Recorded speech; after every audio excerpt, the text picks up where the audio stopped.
Runaway was trying to press his palm against Jessica's chest and stop her heart. But right before he could, his hand stopped.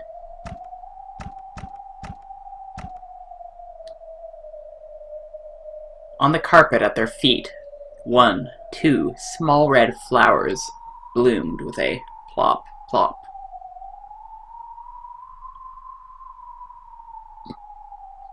The seed of those flowers was way high up, piercing into the heavens on Jessica's fist. Runaway's nose was stained red with spewing blood, and those drops had been dripping onto the carpet. ちなみにさっきのは乙女としての回答だ。次期当主としての回答は別だぜ。お伺いします。大好きな人も家族も親族もみんな私が守る。私が当主ならそれは私の責務だ。お父さんは威張ってるだけじゃない。私や母さんを守ってた。後ろ宮家を受け継ぐ重圧ってやつと何十年も戦ってた。だからわかるぜ。次期当主ってのはな、軽くねえんだ。だからさ、捨てられるんだよ。自分の命くらい簡単にかけられちまうんだよ。 Jessica knew. She knew that in order to protect her family, her father had bluffed and fought alone continuously. Jessica understood something that his back had been telling her. Another left straight was buried into Runaway's face. That terrifying strike wasn't due just to the brass knuckles she was using. It was a strike of a person, a family head who could throw away everything in order to protect. 父さんが次期当主の資格を失ったが、順当に次の当主は私が継承するぜ。後ろこれ以上好きにさせるほどふぬけちゃいねえぜ。素晴らしい回答です。先ほどの点数を改めましょう。その回答に10点プラス、見事な左ストレート10点プラス。ってことはあと20点プラスで100点満点だな。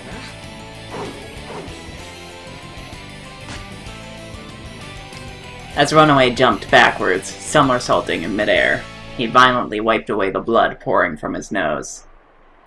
It had become not blood, but petals of a red rose. The blood on his face was wiped off, and in its place was a grin filled with a delight he hadn't felt in so many centuries that he couldn't remember. ジェシカ様の覚悟、満点に値するかどうか、この論で試させていただきます。うぜえぜ、かかってきやがれ。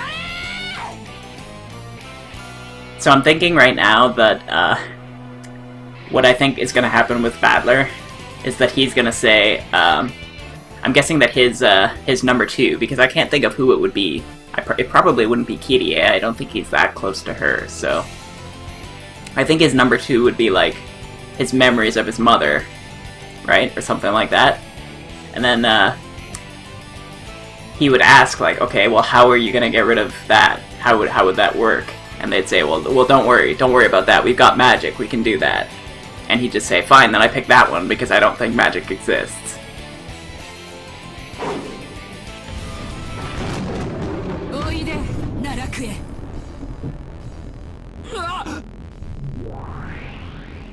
Suddenly, beneath George's feet, a pitch-black pitfall opened its mouth wide.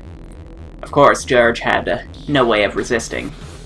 After being swallowed up by that, George fell out of a pitch-black hole that had opened up in the ceiling of the arbor.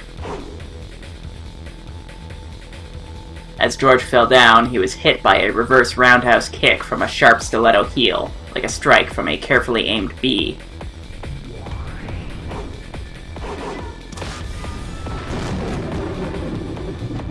The instant George, after being blown out of the arbor, thought that he'd be swallowed up by a rosebush. Another pitch-black hole opened there and swallowed George up.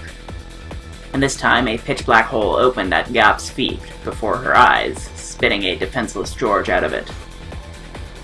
At that time, Gap had already finished the preparatory motions for the next reverse roundhouse kick.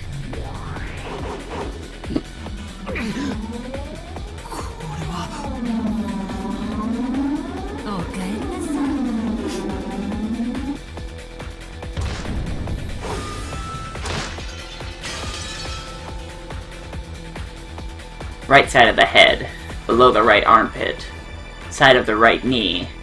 As Gap danced and spun like a small cyclone, she kept hitting him, left foot, right foot, left foot, right foot, with successive roundhouse kicks. The fourth one became a sweep, cutting George's feet out from under him and making him fall down. But of course, there was no floor there, but a pitch-black hole, and George was swallowed up once again. Gap once again spun around like a small cyclone. George was once again spat out from the ceiling of the arbor. 食らって噛みしめなさい。奈落の終点が一撃。死ね！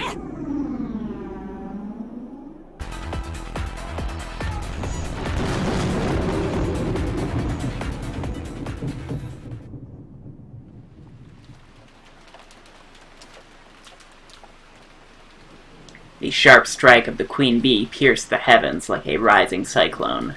It kicked through George's lower chest as he fell from the ceiling. And then, time froze. George was pinned in midair by Gap's raised leg.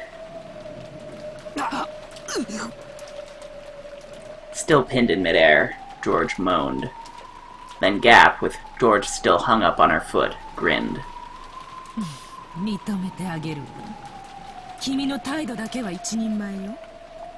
でも、力が伴わなきゃダメだわ。I like how her sprite is so close up that it's even like in front of the little arrow that appears in front of the text. 知ってる？ I mean, that's obviously a bug, but just not one that anybody really cared to fix. この世を滑るには3つの力が必要だそうよ。一つは権力、一つは財力、最後は何か知ってる？本で読んだよ。暴力だろ。正解。君にはそれが足りないわ。Gap finally released George. She kicked upwards one more time, changing into another roundhouse kick and knocking him into a pillar. 権力を伴わない王者にも、財力を伴わない王者にも、そして暴力を伴わない王者にも、人は誰も金蔵はその3つを兼ね備えたわ。だからこそ、暴君として君臨した。君も金蔵の後継者を名乗るならば、その貫禄を見せてごらんなさい。ほら、いつまで寝ているの？立ちなさい。じゃないとまた落ちるわよ。 So I think the fact that this is happening means that George is dead. Like, George is gonna die, no matter what. He cannot live to tell this tale, so... This will be the last we'll have seen of George.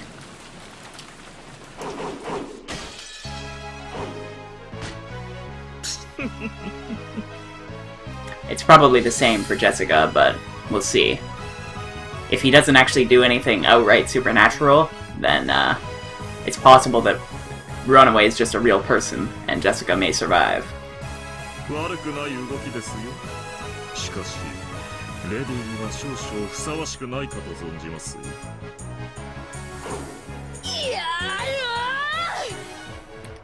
Wow, she straight up does have iron knuckles. I thought that was just like a figure of speech, but she's actually using iron knuckles. ひょろひょろと、ちょこまかと、反撃してこねえのかよ。なめてんのか、うぜえやつ。Runaway dodged skillfully, jumped back, and avoided Jessica's fist, but he still didn't strike back himself. Because of his dodge that was as rapid as a fluttering flag blown by strong winds, Jessica's fist wasn't even able to touch him. Amidst the sensation that her own blood was boiling, Jessica regained her offensive composure. Even though this room was large for a bedroom, it was a very cramped place to keep up such exaggerated dodges in for long. She calmly realized that and started using not just her fists, but her legs as well. ほう、ボクシングは腕でやるだけのうちは半人前です。腕は熱く吠えたける獅子のような。そして足は冷たく獲物を狙って追い詰める蛇のような。蛇に足はねえぜ。確か。Jessica began cornering Runaway toward the wall with perfect footwork. She didn't let him get around her. Runaway's magnificent dodges looked flashy, but they needed a large footing. Once cornered, he wouldn't be able to dodge anymore. Jessica knew the characteristics of her weapon, the brass knuckle, very well. This powerful weapon's most notable characteristic was how it didn't give the opponent a chance to defend. Even if they blocked with their arm, the arm would receive direct damage. If it hit the wrong way, it might even break the bone. So she cornered him. With this fist, she'd whittle away at this demon who had lost any way to escape.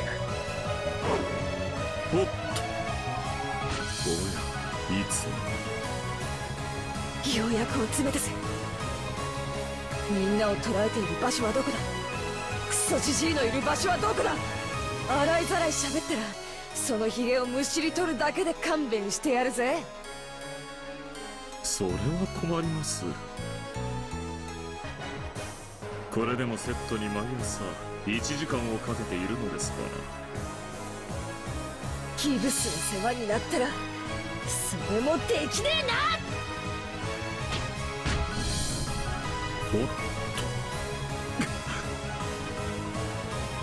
Runaway had blocked Jessica's fist with his arm.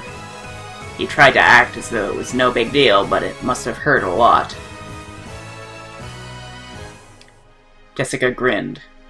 Runaway smiled the same way, but twitched slightly. なるほど。これは確かに痛いですね。最終勧告。泣いて詫びろ。それはできませんね。キャラが崩れます。ならお前鶴瓶打ちだ。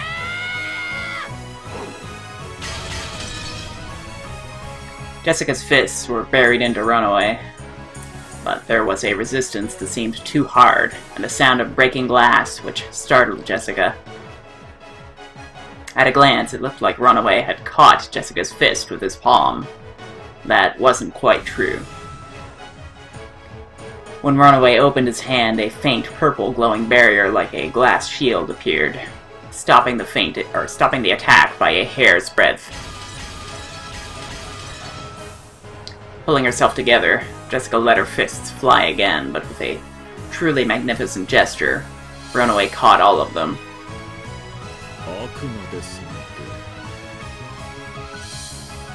Yeah, so I guess Jessica's probably not going to survive this.「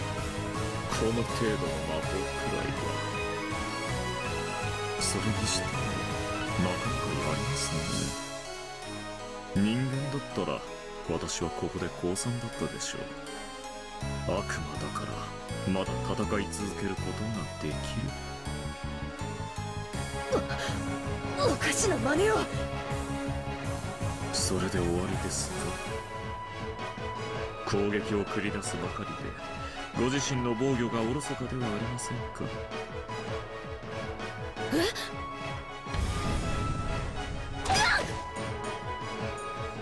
Runaway's palm shot to within a hair's breadth of Jessica's stomach. Jessica was knocked away by the purple shield, rolled backwards, and smashed her head on the bed. 人間ごときに私のシールドは破れません。もう二度と私の体に触れることができると思うことです。ならよ、そのシールドごとぶち抜いてやるぜ。不屈な方、その根性、なるほど、次期当主として実にふさわしい。もう少しお相手させていただきましょうかね。これも試験官の役得です。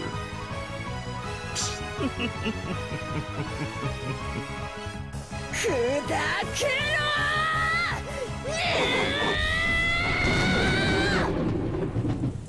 ー。 Gap looked down on George, sneering. George was on a path in the rose garden, lying face down in a puddle. The merciless rain beat down on him, so that it looked as though even the heavens were mocking him. 立ちなさい。また落ちるわよ。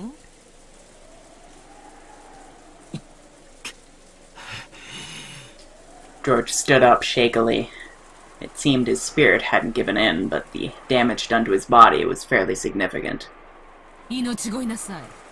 君のしていることは何も選ばない4番目の選択肢に同じ。君が選んだのは3番目の選択肢でしょ。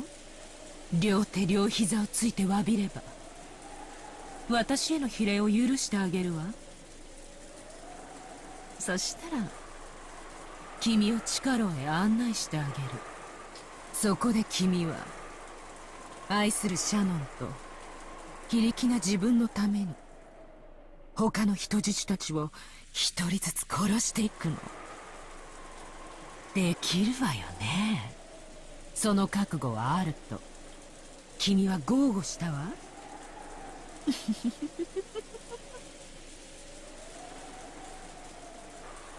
George didn't answer, but his gaze was still obstinately resisting surrender. あまり強情が過ぎると今度こそ奈落の底の底まで。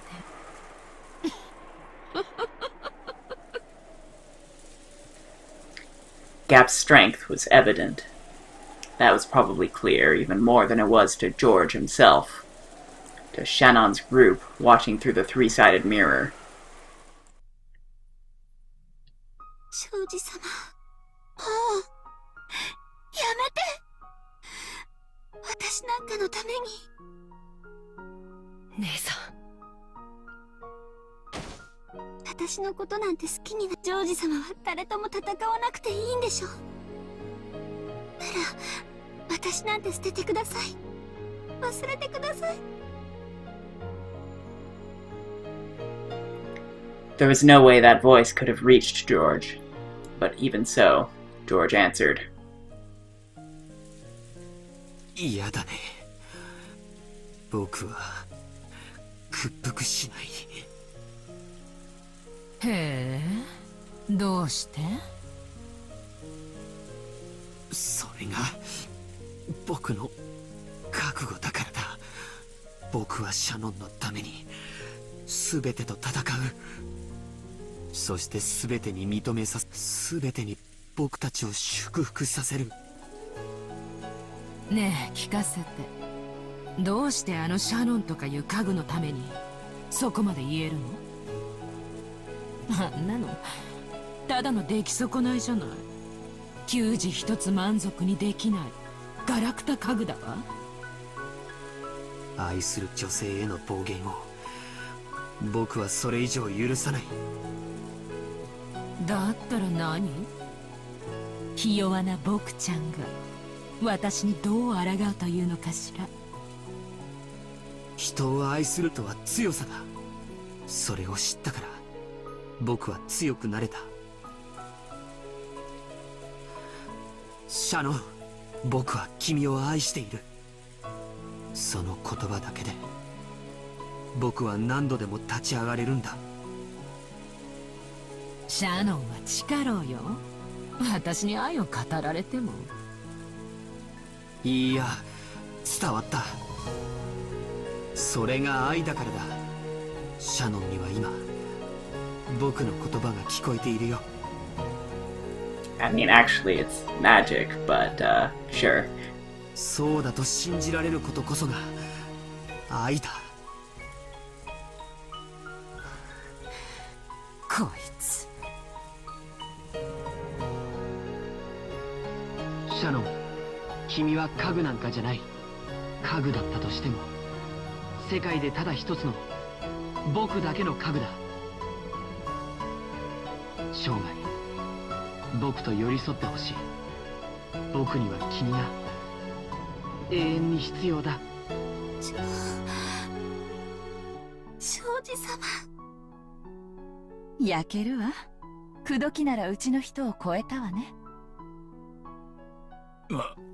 若さですな。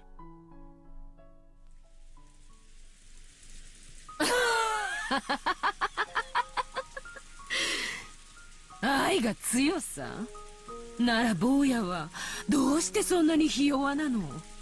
その弱さがつまり君の愛の程度なわけね。婚約者への愛もひ弱、両親のあっけない死に様もひ弱。君の人生は何から何までひ弱だわ。シャノンは僕に愛と強さを教えてくれた。もし君が僕の愛を教えよう。言うわね。なるほど。何度も蹴り倒されて転がされ、それでも立ち上がるのがシャノンからもらった強さだと。ならあっけなく殺されたあんたのお父さんとお母さんからは何をもらったの？ At that time, there was a blackout, even though they were outside. 違う。これは。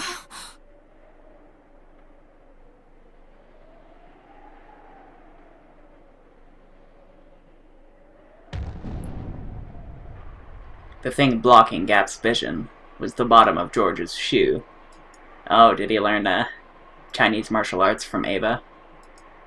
Also, this CG is in front of the menu, so I can't even open it. 側頭蹴り、尾骨骨折。 It had stopped right in front of the tip of Gap's nose. 母さんにもらったものはこの蹴りだ。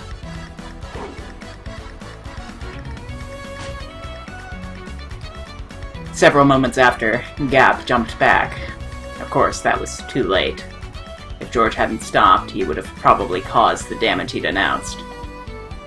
そして父さんにもらったのが忍耐力。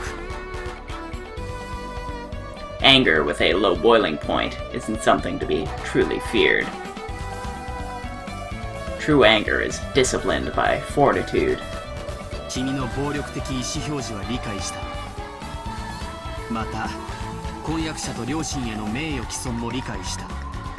そしてそれを撤回する気がないんだね。こい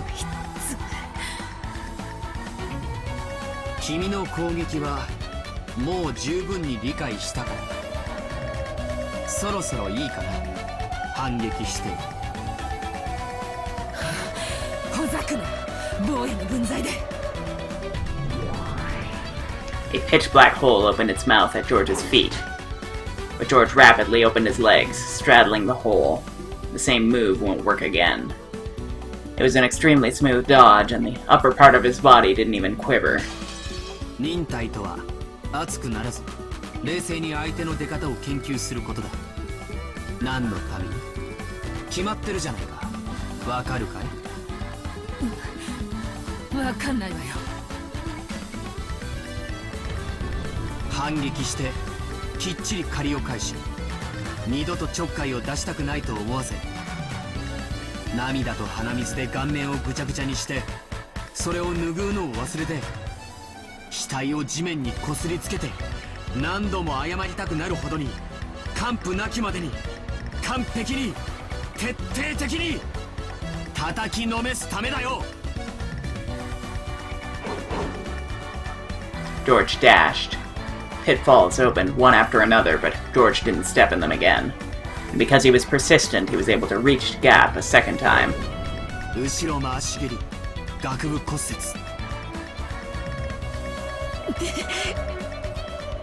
It was stretched out more forcefully and beautiful than Gap's had been.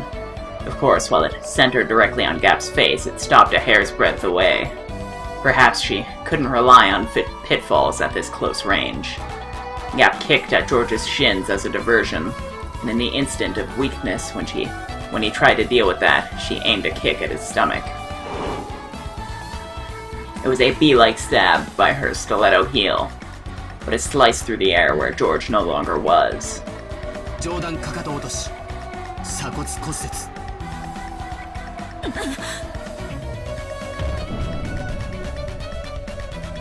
By Gap's side, George calmly announced that, his foot still raised.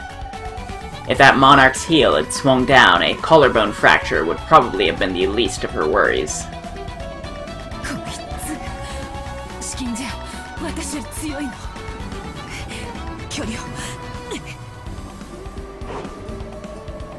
She jumped backwards to open a large gap between them. She jumped and leapt and even flipped in midair, increasing that distance. It should have been magnificent, but for some reason it was very similar to the movements of a small, scared animal. If she opened the distance between them, she'd be able to fight at the range that was her specialty, using a mixture of pitfalls and kicking techniques.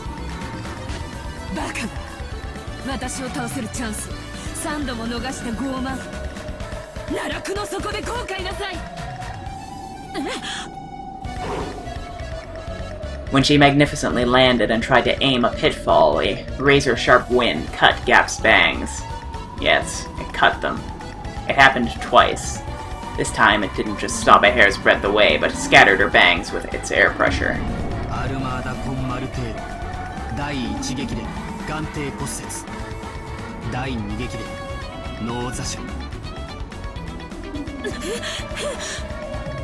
Gap was too shocked to speak. George had closed in over all that distance in an instant, letting off a fearsomely nimble mid-air double kick. Furthermore, with the accuracy and edge of her razor, it had cut nothing more than several of her bangs.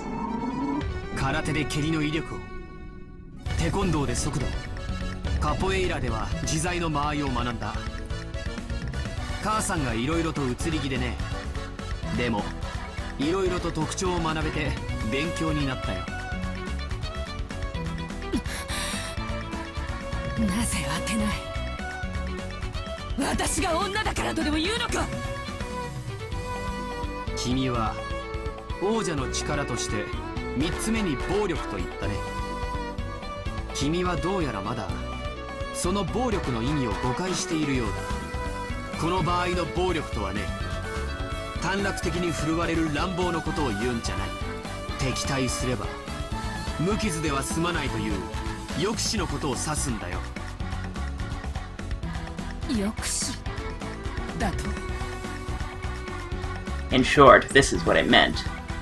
This was why all of George's attacks up until then had stopped a hair's breadth away. These bare misses, which were more difficult than hitting directly, had all been performed so splendidly.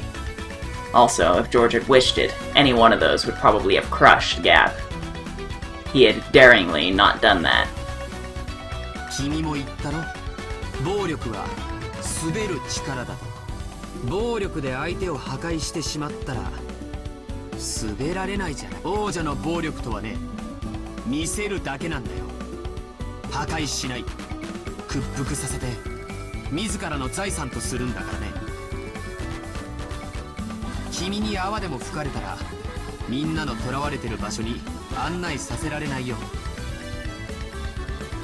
Gap had to admit it.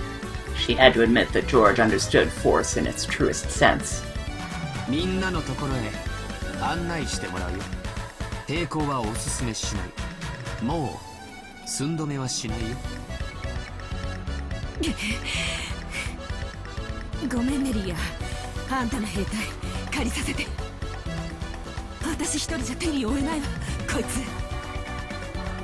Is it gonna be those shield people again that we saw when Beatrice was fighting Virgilia?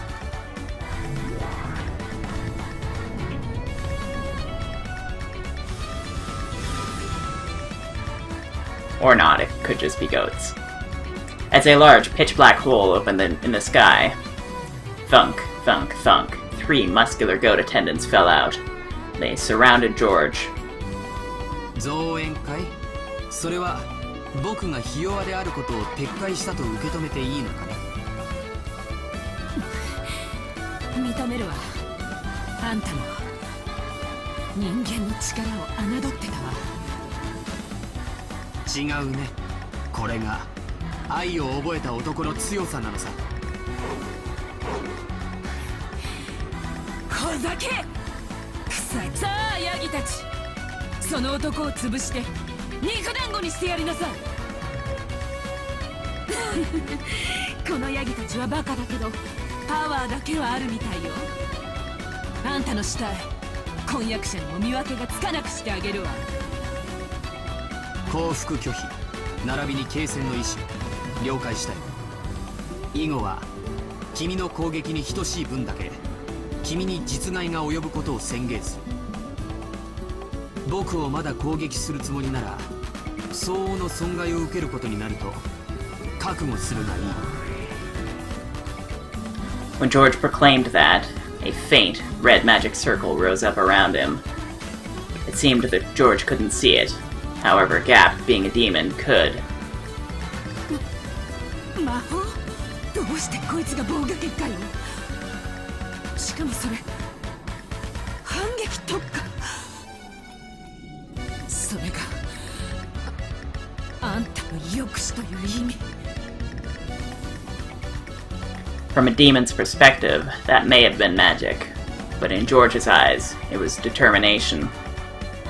It was a determination filled with certainty, which would be merciless to anyone who wished to fight anymore, and which would force them to prepare for a significant counterattack. Determination with certainty becomes magic.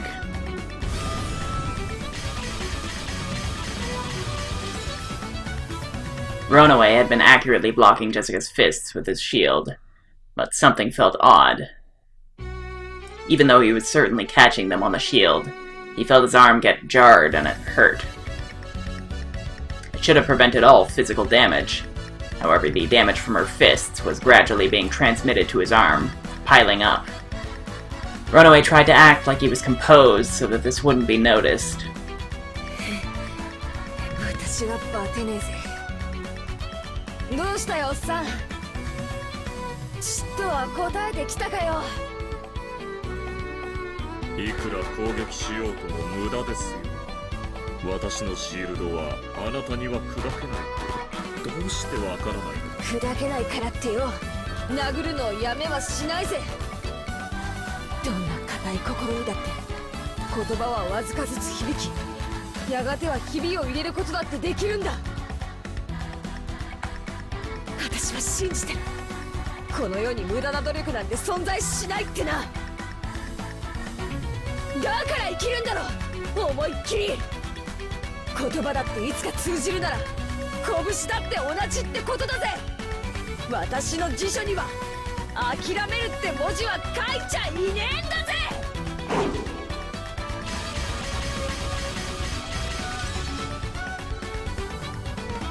Those words were probably aimed at Kanon. Kanon, who had seemed to reject Jessica's words. But Jessica knew that, no matter how stubborn his heart was, those words would eventually soak through.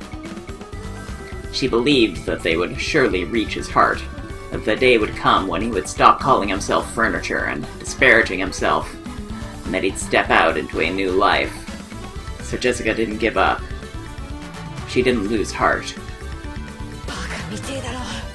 男には理解できねえだろ。恋する乙女ってのはな、無駄だから諦めるって考えがねえんだぜ。 At that time, Runaway certainly saw. He saw the reddish glow of light that encircled Jessica's fists. これは参りました。エンチャントですね。浸透不要とは厄介。 Inside her unrelenting fists and determination dwelled the power to succeed no matter what. From a demon's perspective, that was magic. determination with certainty becomes magic. な、無駄なんてことはねえだろ。通ってんだろ、私の拳。腕をかばってるぜ、おっさん。もう少し本気を出さざるを得ないようですね。おっしゃる通りのようです。この世に無駄なことなどない。そうさ、無駄なんて諦めたらそこで人生が終わっちまうぜ。通じるんだよ、絶対に。I'm an idiot, so this is the only way I can live. But even so, I'm sure I'll be able to teach Kanon-kun about a new world someday. So I'm not gonna lose heart in a place like this. I'll definitely defeat you and save everyone. くそ、なんとか隙間を。Kraus was repeating his useless effort to somehow open a hole between the metal bars. Useless.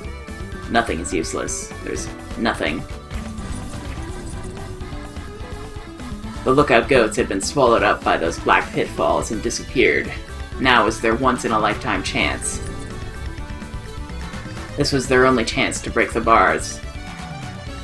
よせ、無茶だ。クラウスさん。Well, not for Kanon. 素手でどうにかなるもんじゃない。道具を探しましょう。無茶をするんじゃない。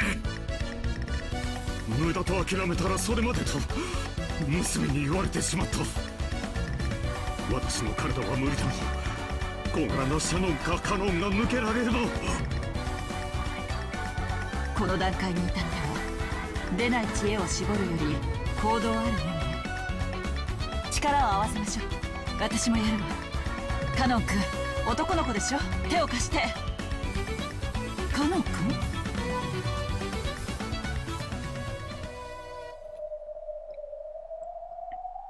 旦那様、下がってください。何をする気だ。いいよね、姉さん。もう一度だけあがいても。私ももう一度だけあがくよ。一度だけじゃない、何度でも。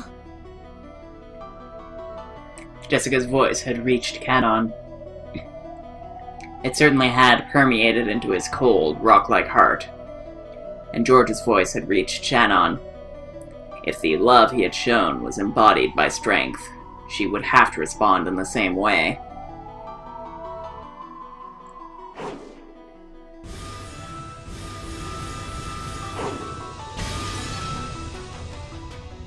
An incredible metal sound rang out.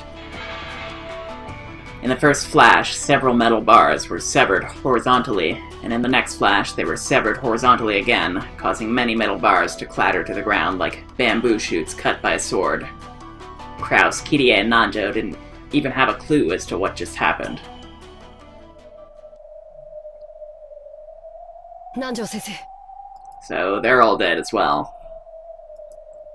Either that, or they'll survive, but Battler won't meet them before the end of the final twilight or whatever, when none will remain alive.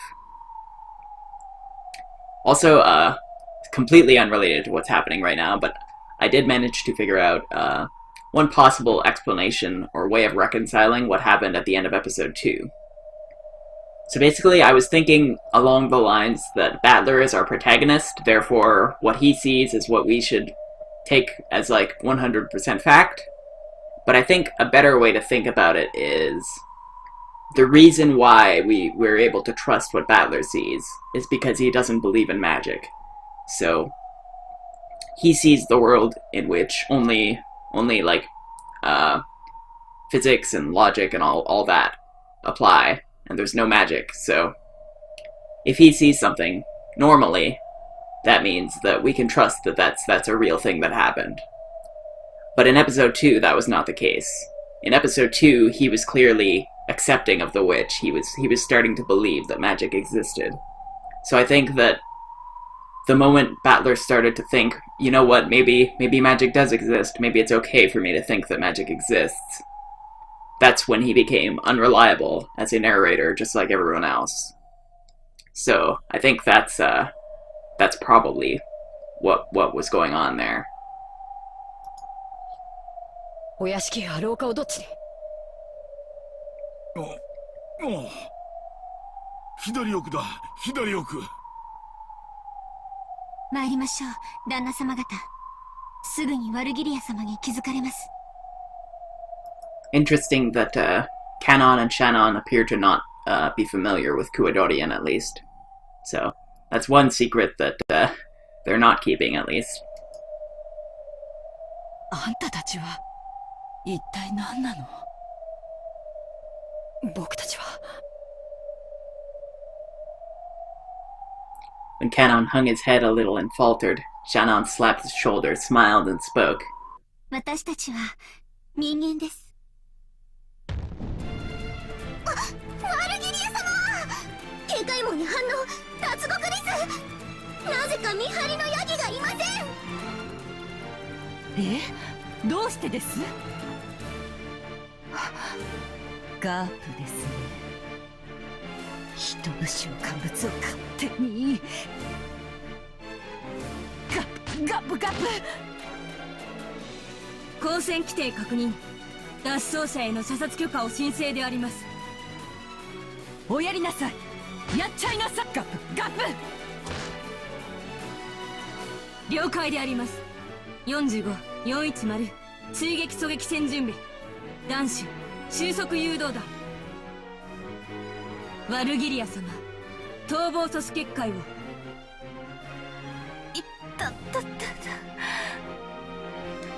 You know, even though I kind of like didn't like Virgilia when it turned out that she was on Beatrice's side at first, I do kind of like this version of Virgilia. I don't know. There's something kind of like almost adorable about the fact that she's like not really that competent, even though she like puts on this front of being like this cold, calculated person. そうでしたね。ここから逃がしはしませんよ。いったった。ガプガプ言ってたら舌噛みました。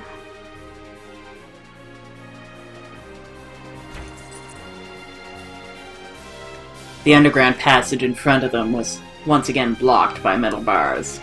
The door was, of course, locked. However, that was no problem for them now. カノン、また鉄格子だ。頼む。This looks familiar, like maybe we've seen it when Ava solved the riddle of the epitaph, although I'm not sure. Can't remember quite how that passage looked.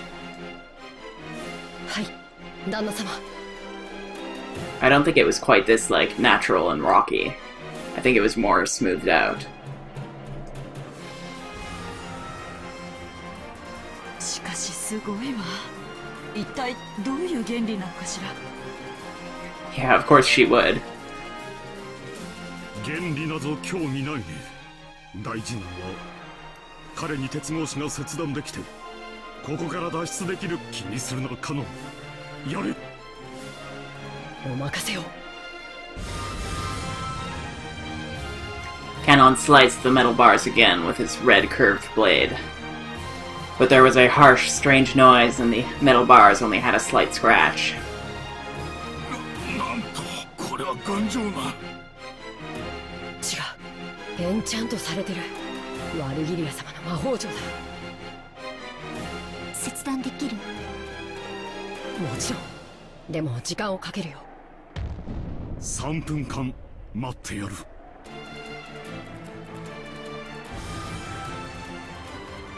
After taking a deep breath and concentrating his mind, Kanon extended a red curved sword again. When he pressed it hard against the metal bars, sparks sprayed almost as though he was melting through it with a burner. 切断はできそうだな。手こずりそうだな。旦那様、敵に捕捉されました。下がってください。追って誰も来てないわよ。私の後ろに下がってください。狙われてます。45データ治療。標的は捕捉。地形誤差修正。 Well, I'm pretty sure it's impossible to dodge these, but maybe Shannon can block it at least. 射撃曲線形成。制御点補正完了。410データリンク。410データ受領。危険区域確認。問題なし。 WO 師団装填48発個別誘導 F&F 収束誘導弾準備完了。 I imagine they're probably even more powerful with Double O helping out. 45射撃準備完了。収束誘導弾装填。410にひひ射撃。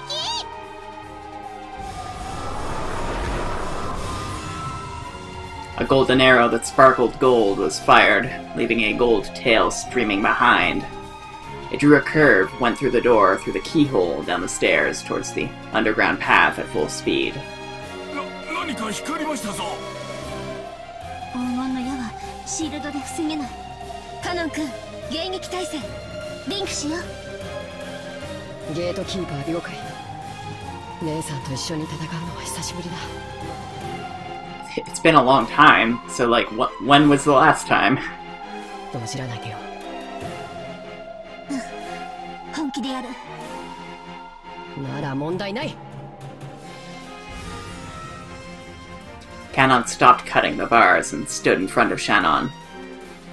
Behind him, Shannon closed her eyes, concentrating her mind deep, deep into the darkness of the underground path.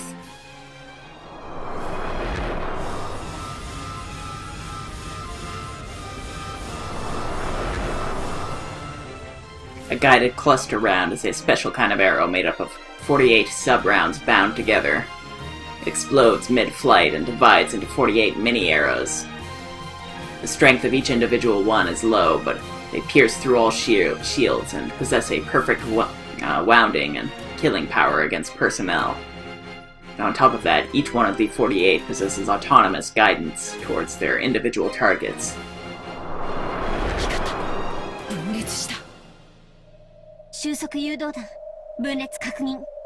師団467848全弾捕捉。迎撃完成。カノンへデータリンク。カノンデータ受領。姉さんの能力はすごいな。48発全部見える。迎撃優先順位に注意。姉さんを信じて。もちろんさ。 僕は目を開ける必要さえない。迎撃開始。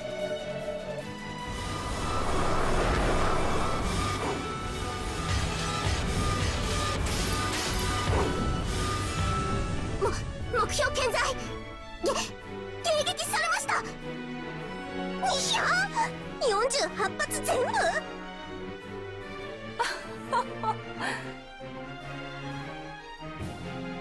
揃うと手強いこと。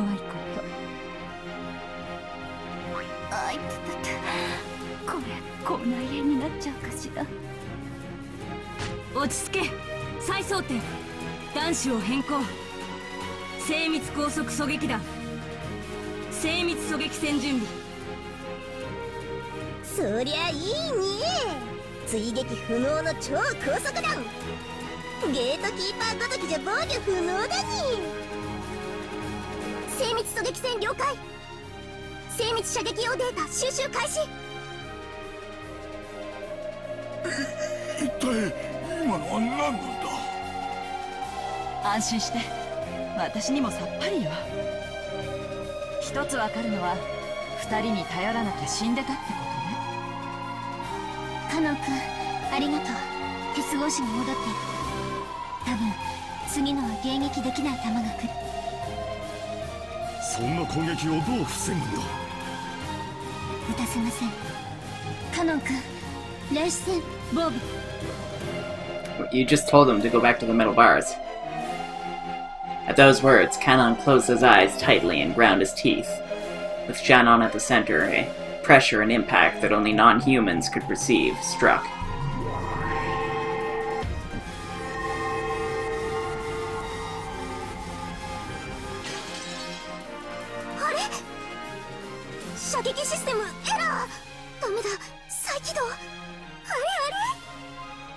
霊波妨害、霊視防護、急げ。何をしてるか、早く耳を塞げ。45。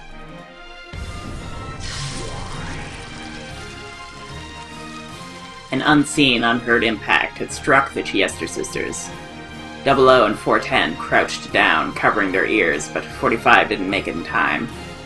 As she stood bolt upright, her eyes rolled.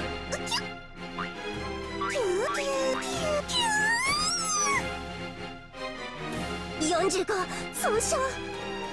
コンパイラのエンジンがいっちゃったよ。きゃ、私もノイズがひどいに。45、410。そしてダブル損傷。衝撃線を断念。リンクでもろに来た。再起動しないと。 Raising their spirit particle sensitivity for precision sniping had backfired. They'd taken the full brunt of the spirit particle shockwave Shannon had released. And not only 45, who had been hit directly, but also 00 and 410, who had been linked with her, were taken down. 大丈夫ですか？後でまた美味しい紅茶を入れてあげますからね。しっかり。申し訳ございませんであります。再起動をかけます。数百秒ほどお待ちを。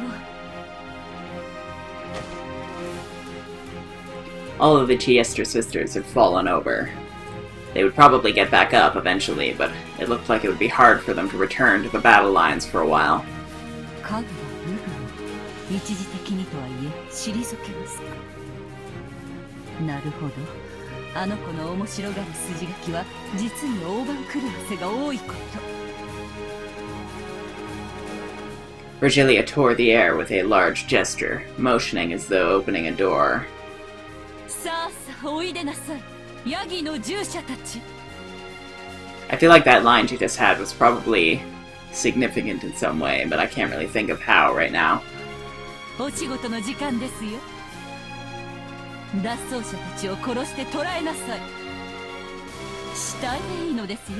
どうせ蘇生できるし。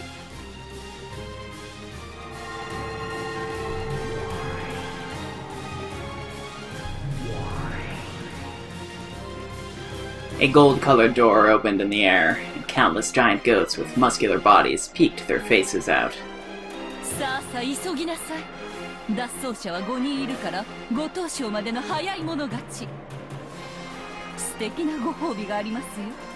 さあさあ頑張って頑張って。 Virgilia clapped her hands, urging them on. Cries.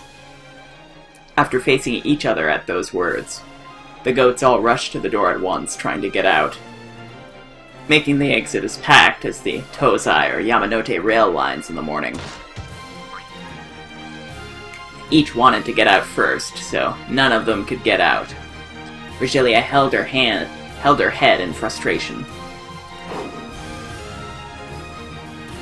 By that time, Canon had managed to cut enough bars to make a crack that could be slipped through. It had been a bit of work for Kraus, large as he was, and Nanjo with his lethal waist, but even so, they all managed to make it through. But after they did, they only had a couple seconds to be relieved. Immediately, another set of metal bars blocked the way in front of them. 厳重ね。よっぽどここの人を逃がしたくなかったんでしょうね。カノン、すまんがもう一度頼む。辛いだろうが頼む。 There was sweat on Canon's forehead. You could tell at a glance that cutting the metal bars, which had been made even more solid by magic, had physically exhausted him. はい、お任せを、旦那様。お前にしかできん。どうか頼む。 Only he could do it. Holding tightly onto those words, Canon concentrated his mind once again and set himself to the task of cutting metal bars again. 後方、敵が来ます。複数。ええ、今度は私たちにもわかるわ。すごい地響きね。とんでもない化け物が殺到してくるのがわかるわ。ご安心を。今抜けた鉄格子を私が魔法城で封鎖します。ヤギたちごときには破れません。 Shannon held her hand out towards the metal bars they had gone through. But she stopped right away. どうかしましたか？ワルギリア様の霊波妨害の中和を開始。破られるとまずい。シエスタ姉妹の再起動後のイニシアチブを奪われます。可愛いウサギたちをいじめてくれたお返しはたっぷりとさせていただきますよ。この小賢しい霊視で優位に立とうというなら、それを丸ごと剥ぎ取って私が奪ってあげます。あのヤギたちでその鉄格子の隙間は狭すぎる。しばらくは食い止めてくれるはず。何を言っているかさっぱりだもん。だいぶヤバいってことだけは理解できたわ。Kirie picked up a metal bar that Cannon had just cut. Kraus had no weapon, but he rubbed his fists, and the two of them glared into the depths of the underground passage where the shaking was coming from.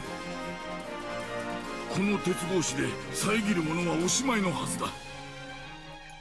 The metal bars are enchanted, so maybe they'll be somewhat useful against the magic, although I don't know. ここから屋敷までどのくらいあるんです？かなり歩く。道は平坦だが30分は歩いた記憶が。So, running, they might be able to do it in like 10 minutes, but... 全力疾走ならその半分ってことだわ。They couldn't tell for sure since they didn't have the three-sided mirror, but there was no guarantee that George and Jessica would still be alright against demon opponents after all this time. 歩く2倍の速度で走れば15分。さらにその2倍で走れば8分を切るわ。さらにその倍の全力疾走なら5分かかる。問題ない。むちゃくちゃな計算ですな。Yeah, that's not gonna happen for Nanjo. ですが、カジマの計算式はそういうものです。申し訳ございません。旦那様が後を頼みます。任せたまえ。カノンは1秒でも早く鉄格子を。シャノンはワルギリアとかいう魔女への妨害に専念したまえ。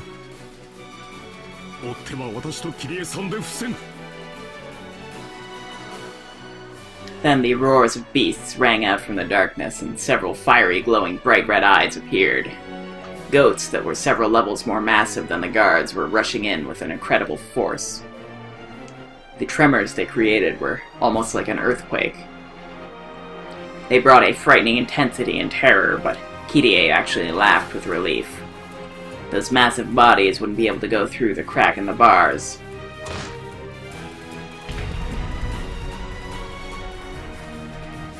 The group of goats crashed into the metal bars with a fierce sound like that of a train colliding with a dead end. Clumps of dirt fell here and there from the ceiling, and you could tell that the metal bars had been bent, as if collapsing. Their charging power probably was on par with a train. If the metal bars hadn't been there, they would likely have overwhelmed the 5 of them that had crushed them in an instant. When the group of goats pressing up against the metal bars noticed the 5 people right in front of them, they let out a terrible howl, trying to intimidate the 5. Or maybe that was out of pain from their game of push and shove. One calm goat among them figured out what should be done about the metal bars, then grabbed 2 of them with its massive arms and began bending them as though opening double doors. Kirie sharply jabbed her metal pole at the goat's vitals. The goat let out a roar of anguish. It probably hurt a lot, but that was all. It wasn't enough to bring it down.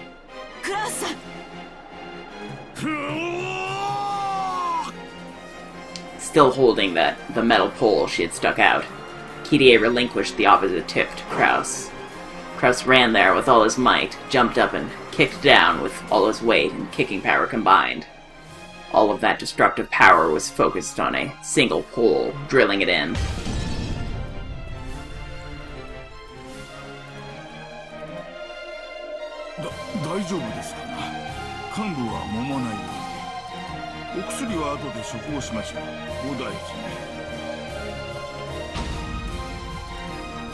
as the goat who'd taken a pile bunker to its vitals writhed with teary eyes and nodded its head. 私たちのリンクも結構いけるじゃない。シャノンちゃんたちには負けられないわ。当然じゃないか。私たちは仲良し一族だからね。二人がかりでならいけるわ。次、右側のあいつ。了解だ。いい嫁さんじゃないか。ルドルフめ、少し愚痴が多かったんじゃないか。へえ、後で聞かせてもらうわ。ルドルフさん、天国で青くなっても手遅れよ。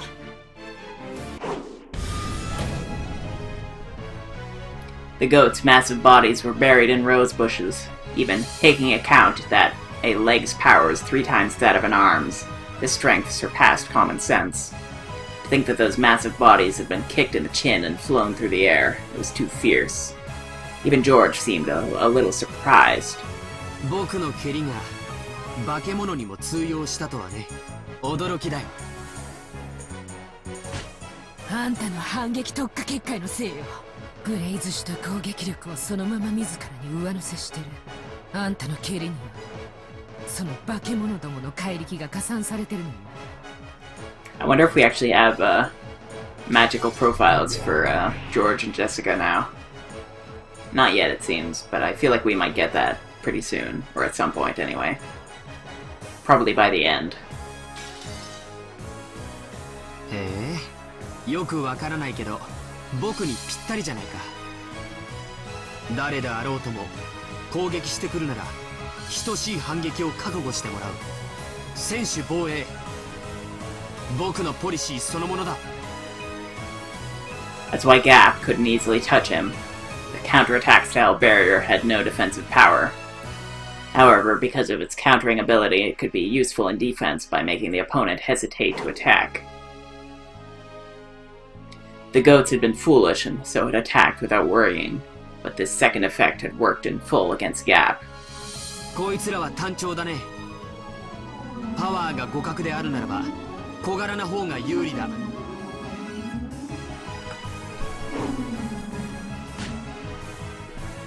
He lightly dodged the log-like arms.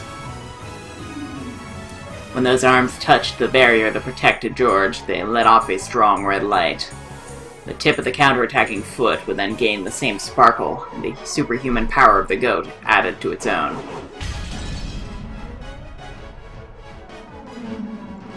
The second goat fell forward and floated in the air for a second. Then George's next roundhouse kick missed right over the falling goat's head. For an instant, the goat hoped it might get away with its life. But no. A heel was dropped onto the back of its head and was forced to kiss the ground. 上段回し蹴りからの練りチャギは基本だろ。たまにやると結構当たるよ。こいつマジで厄介だわ。何が悪魔だ、何が魔女だ。六軒島の主人はこの後ろ宮家だよ。それを体で教えてやるよ。こいつ。The only way to finish off George, now that his body was wrapped up in a counterattack-style barrier, was to deny him a chance to counterattack. Nothing to do but suck him into the abyss next, then kick and drop him, kick and drop him, kick and drop him, until she kicked him to death. But George had already completely seen through the faint warning signs that told of the appearance of Gap's pitfalls. If he could jump over that next pitfall, then this time he would probably pulverize Gap's head with his whirlwind-like kick, without holding back in the slightest. Just as had been done to his parents. She was able to envision that scene vividly. Gap hated Kinzo more than ever for calling her out to this ridiculous island. Even though Ronaway held out a shield, he had finally started using his hands. Without a more powerful shield, he wouldn't be able to block Jessica's fists anymore. The enchantment on Jessica's fists grew the more she fought. The permeating upgrade had already grown several times, and those fists had also been given an impact upgrade, piercing upgrade and a speed upgrade, making them fists worthy to fight on par with a demon. どうしたよ。へばってきたんじゃねえのかよ。動きが鈍ってきてるぜ。いいえ、ジェシカ様の動きと思考、動体視力が飛躍的にエンチャントされているのです。あなたの動きが私を捉えつつあるのです。それでも反撃はしねえわけか。これが私のこだわりですので。しかしこのままというわけにもいきますまい。そろそろ本気で終わりにさせてもらいます。 Runaway's face turned into an expression he hadn't shown before.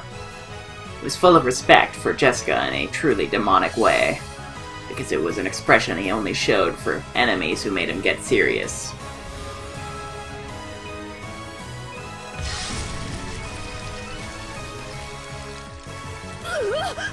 なんだこれ。 With a gesture of his whole body that you couldn't call elegant, Runaway held out a shield with all his strength, a shield the size and thickness of a wall. It was more tenacious than a simple shield. It literally was a wall. And on top of that, with all of Runaway's magical power, it pushed Jessica back bit by bit. Did he plan on pushing her back against the wall and crushing her to death? Jessica tried to break through the wall with both fists, but it was solid. Without any exaggeration, it was solid. これがお前の本気かよ。上等だぜ。打ち砕いてやらー。今度はそうはさせません。この壁は一味違います。どれ、私もエンチャントさせていただきましょう。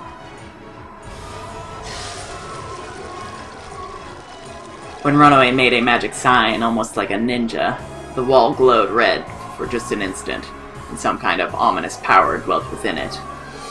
Jessica was able to recognize that almost immediately with her body. Every time her fists hit the wall, pain as though glass fragments had scattered and hit all over her body rebounded against her. 攻撃反応装甲を付与させていただきました。ジェシカ様の攻撃を相殺することで威力を減退させ、のみならず反応破片で反撃までできる優れものです。殴り続けるのは大いに結構ですが、それは自らのつまりお前の壁と私の我慢比べってことかよ。上等だ。ジェシカ様が膝をつくのが先か、見物させていただきましょう。ぶち破ってこの壁ごとお前の横っ面をぶっ飛ばす方が先かもな。見てやがれ。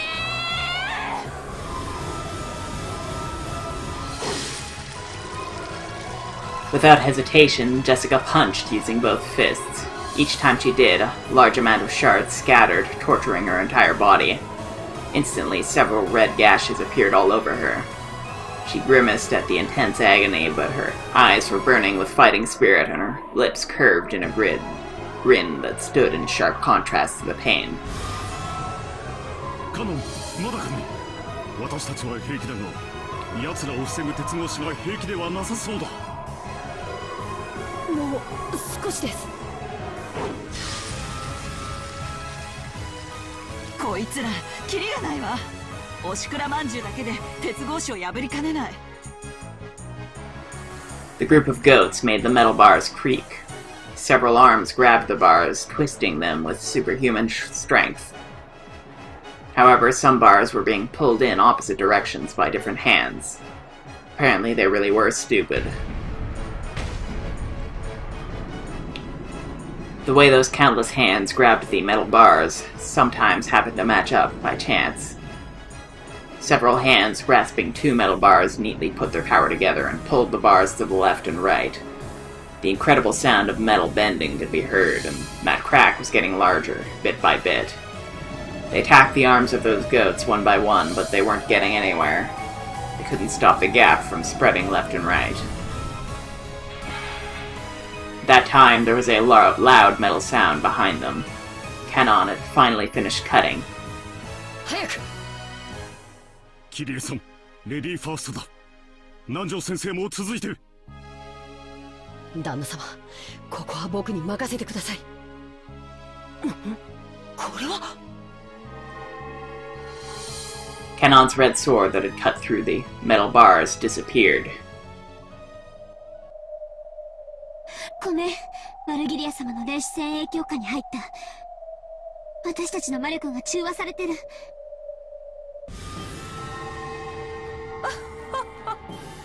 よくも大魔女と呼ばれた私にここまで抗ったものです。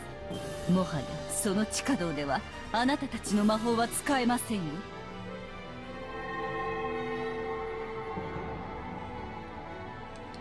A magic circle column drew a complex magical formula with Virgilia at the center. With such genuine magic being used, Shannon's power couldn't even compete. On the contrary, it was surprising that she had withstood as long as she had. 霊視優勢を確保。さあ、シエスタ姉妹、今度こそあなたたちの出番ですよ。ってまだ再起動してるんですか？なんで最近の子は寝起きが悪いの？申し訳ありませんであります。私たち全員バージョンが違ってて。なんでバージョン変わるたびにショートカットとプルダウンがしっちゃかめっちゃかになるに。何これわけわかんない。早く直して。この得体トラブルシュートにコール。何？ユーザーコードがないと教えない？ Okay, this is just getting ridiculous. ユーザーコードは45が管理してるに。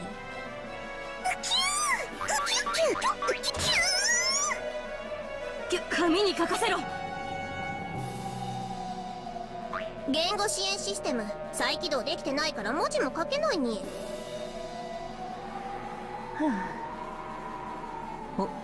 お前たちはゆっくり修理していなさい。私が行ってきます。ごめんなさい。The narrow underground passage was packed with goats, truly like a commuter train in the morning. Virgilia was again shocked by this congestion. 何をやってるんですか？ご褒美が欲しいから一番乗りがしたい。他のヤギにご褒美を奪われたくないから邪魔をし合っている。このおバカヤギたちが！私が行きますから道を開けなさい。何？嫌ですって？ワルギリア様がご褒美を奪うつもりだ？なんでスクラム組んでるんですか？きつい狭い。いつからここはヤギ専用車両？今お尻触った子、次の駅で降りなさい。何あなた、こっちへ来いって。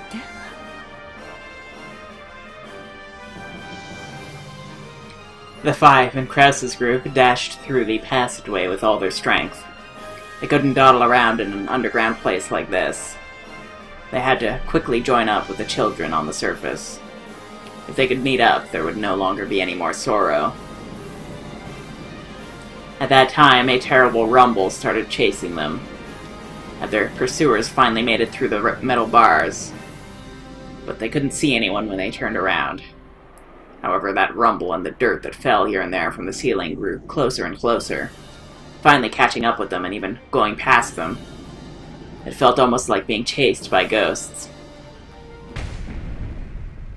For a second, they thought they'd gotten away until the ceiling in front of them fell in and a single goat stood in their path. Virgilia was sitting on his shoulder. 賢い子が近道を知っていました。偉い子ですね。一等賞ですよ。後で手作りのサバのカレー煮をご馳走してあげますよ。Maybe it really was happy about that dubious prize. The massive goat showed its joy by putting its hands together and writhing. Virgilia leapt down, laughing that this time it was finally checkmate. Well, if we're going by how things have gone so far, I think Kraus is gonna pull something through here. He's the only one who hasn't had his time to shine in the spotlight. And I mean, of course, Kitty is here as well. But she already showed her her hand, basically, when she fought Belphegor. Or not Belphegor, but Mammon, I think it was. くそ、ダメだ。魔力が完全に殺されてる。まだよ。魔法がなくても私たちにはまだこの体がある。無茶だ。あんな化け物にあの不思議な力がなくて戦えるわけがない。子供たちは下がっていたまえ。私が何とかするから、その隙にあの化け物の両脇を駆け抜けるんだ。させませんよ。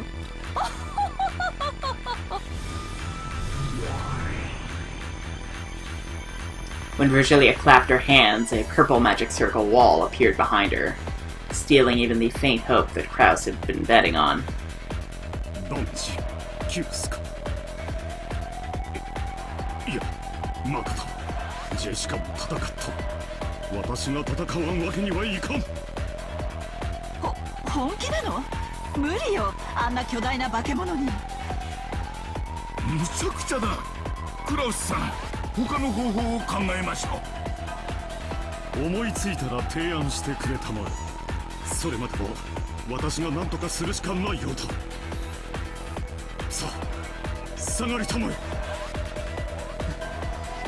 気をつけて。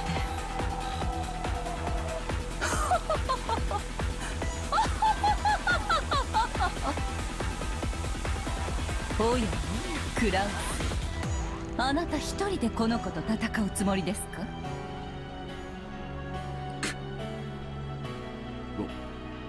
わからんぞ。戦いにはまぐれあたりの一発だってあり得る。まぐれでも勝てるつもりとお思いですか？身の程知らずのあなたのために私が状況を整理して差し上げましょう。何？あなたが 100% の力を発揮したとして、あなたの戦闘力はせいぜい6。対してこの子の戦闘力は1000。つまりあなたが100人束になっても絶対に勝てないということです。まあ確かに戦いには不確定要素もあります。その戦闘力に多少の倍率がかかることも認めましょう。しかしお分かりかしら？あなたには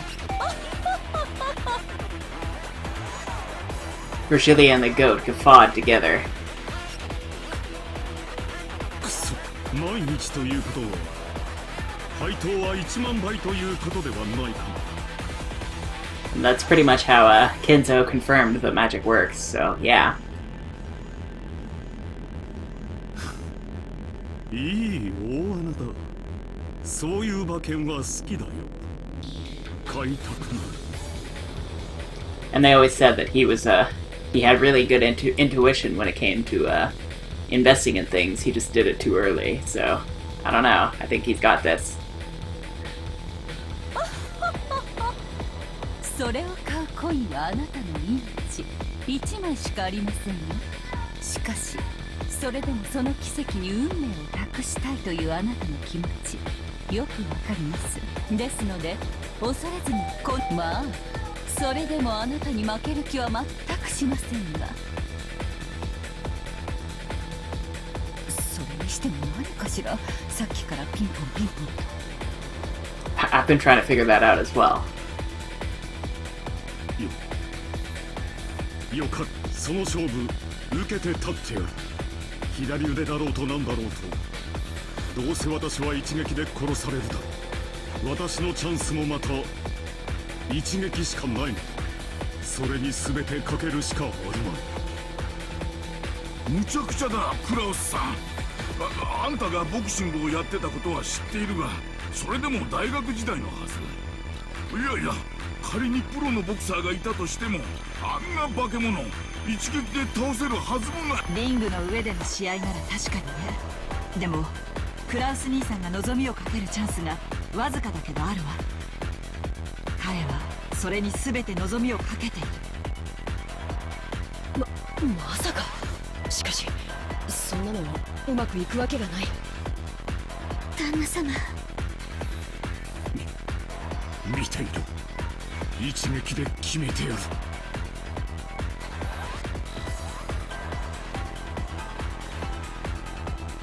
How shallow.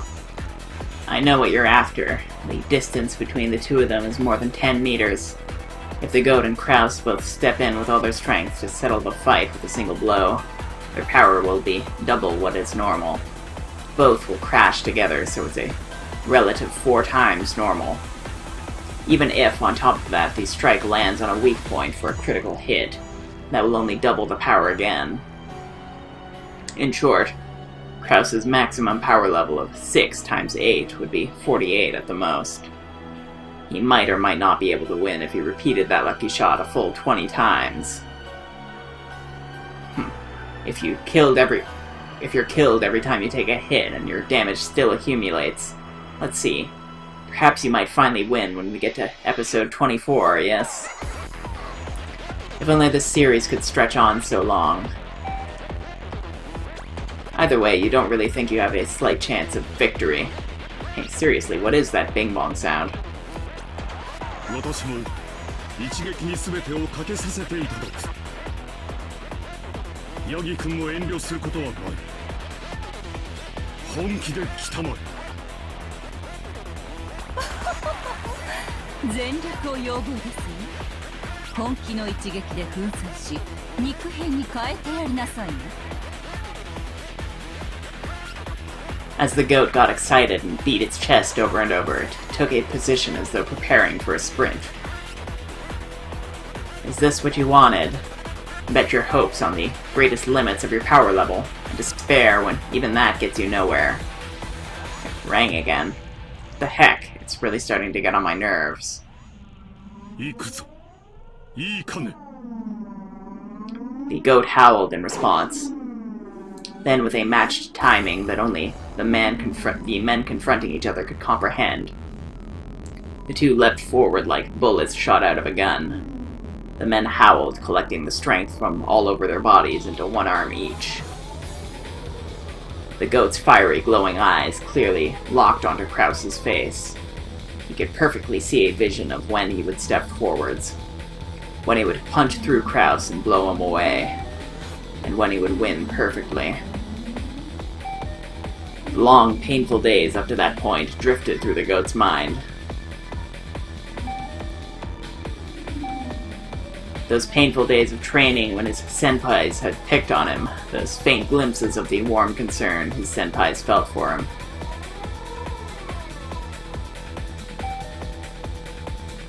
The joy of that day his power had been acknowledged when he had been accepted as one of the comrades.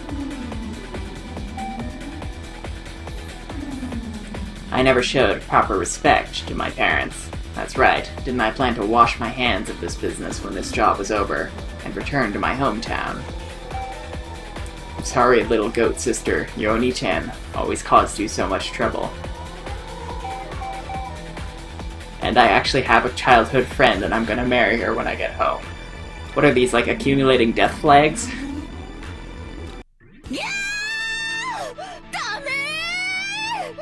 負けフラグ立てすぎちゃダメ。そのパンチはダメよ。避けて。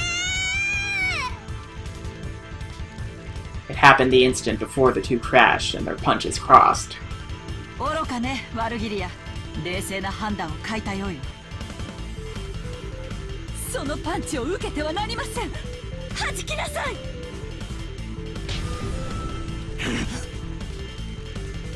The very instant the goat's left straight and Kraus's right straight crossed. The goat obeyed Virgilia's order with super fast reflexes and pulled it straight back, repelling Kraus's punch. That's right, Virgilia's decision probably had been wise. After all, the number of loser flags amplifies the power level of one's opponent. 危ないところでした。こんな負けフラグ立てまくりの状態で食らっていたらどれほどの威力に倍率がかかっていたことか。さあそこでガラ空きの右側面に右ストレートを叩き込んでやりなさい。何？左腕一本で戦う約束？約束は破る。また勝った。失望よワルギリア。あなたはやはり冷静を欠いていたわ。なんですって。直前に気づいて避けさせた私のどこが冷静でないと。どうしてですかキリン様。あのまま激突していたら旦那様の勝ちだったのでは。負けフラグの数が20でまだ足りないんだ。 Krause's and the goats' double rush made for ×4. With a miracle as an ally, the firm promise of a critical hit doubled it again for ×8. On top of that, there was an application of ×20, equal to the number of loser flags, making for ×160. At a glance, that was an incredible amplification, but even so, Krause's power level was 6. Even multiplied by 160, it only made for a power level of 960, just barely below the goat's 1000. だから冷静じゃないと言ったのよ。あなた失敗したわ。そのまま激突していればあなたの勝ちだったのよ。たとえそうだったとしても、この右ストレートでクラウスの頭を砕けば同じこと。死ね後ろ宮クラウス。食らいたまえボクシング界最強の一撃を。After repelling Krause's right straight, the goat's right straight attacked the right side of Krause's face, which had been left open. But there, it crossed Krause's left straight.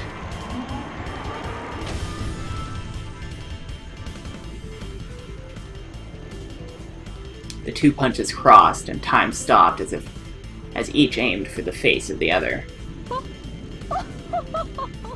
まさかこのタイミングで相打ちに持ってくるとは。しかし戦闘力は160倍止まりで960。うちの子の1000には及びませんでしたよ。いやワルギリアさん、あんたの負けだ。どうして？あんた最初のクロスカウンターを弾かせちまった。確かにその次に繰り出した右ストレートが当たればクラウスさんは粉々にされていただろう。しかしそいつをクロスされてしまった。こりゃあダメだ。悪いがあんたんとこのヤギさんの乾杯だよ。A cross counter has 4 times the destructive power of a normal punch. This is common knowledge in the boxing world. And if it's blocked with the right straight, and the right straight hits, then it's a double cross counter with 8 times the destructive power. This is also common knowledge in the boxing world. And if that is crossed, then by the principle of leverage, the triple cross would multiply the destructive power by 12. This is also painfully common knowledge in the boxing world. It's even written in the Minmei Shobo book. クラウスさんの戦闘力は6。双方2倍の踏み込みで4倍。クリティカルヒットで8倍。負けフラグの立てすぎで160倍。そしてトリプルクロスカウンターでさらに12倍。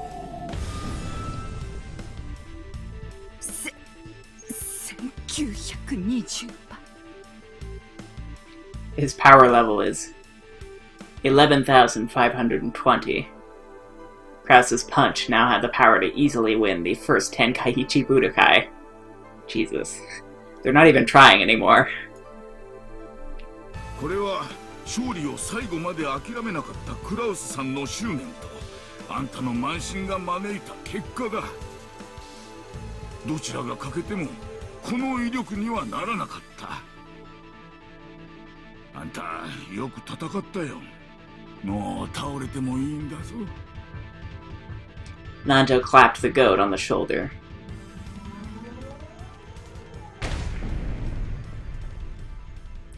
Yoroni-chan gave it his all, as the sparkling drops from the goat's eyes scattered, he bent backwards and fell on Virgilia. 重いどきなさい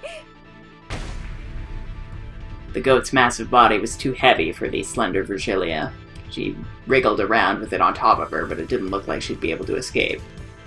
In that instance, the barrier Virgilia had sealed broke.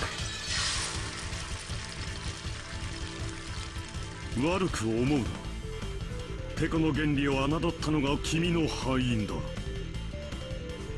どうしてあのカウンターでテコの原理が働くのかしらね。永遠の謎だわ。今のうちに逃げましょう。ヤギさんもお大事に。それでは失礼します、ワルギリア様。ペコリ。待って待ちなさい。これ溶けてガブガブガブガブガブガブ。 After that, there was nothing to block their way. They ran intently through the underground passage.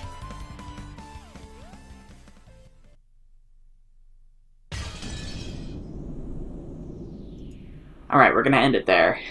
It really seems like Beatrice is crafting this whole magical narrative here with, like, the intent of, like, building up your hopes so that she can shatter them at the last minute.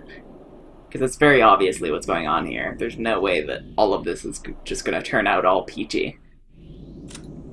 Anyway, let's end it here, and until next time, I'll see you then. So, take care.